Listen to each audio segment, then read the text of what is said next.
I'm Matt Hudson, author of The Saboteur Within, the definitive guide to eliminating self-sabotage.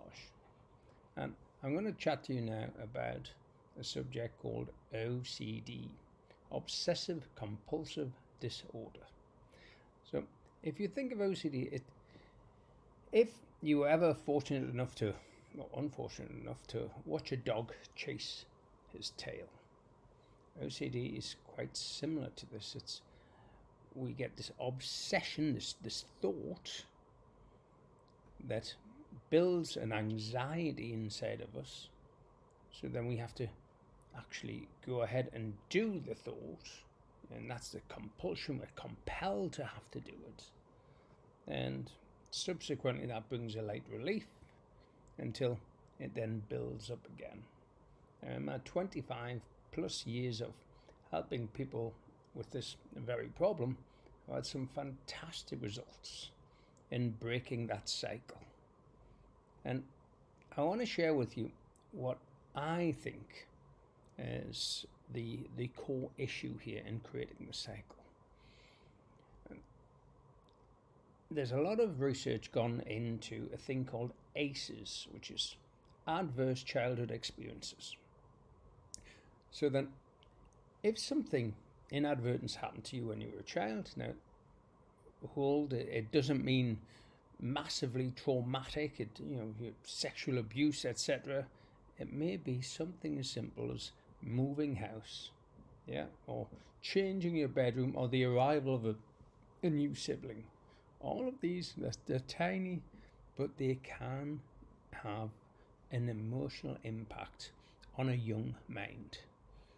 So this emotional impact is then trapped inside the mind and stored as an emotional memory image. Now, as time goes on, anything resembling this emotional memory image then triggers a stress response. So as it builds and builds and builds, so comes the obsession. So the image or the triggering position is actually inside the mind, stored. If we remove this triggering image, we then remove the obsessive part of the compulsion disorder. Without the obsessive piece, the compulsion cannot be there, if that's making sense to you. So it's a new way of looking from a psychophysiological disease. Psycho, psyche, the mind; physiological, the body. So it's how your mind is impacting and compelling your body to do something.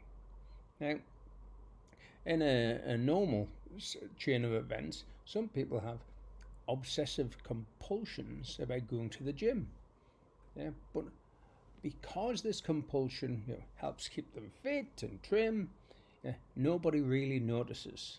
The sort of obsessions that we're chatting about here are the kind where you're repeatedly washing your hands, or you have to keep everything clean, or even hoarding, where your house is full from top to bottom with everything and preventing anybody coming in. All of these are obsessive compulsive disorders. And if we remove the emotional memory image, the trigger, then there's no obsession. If we remove the obsession, there can be no compulsion. I hope this is helping you. Okay, thank you.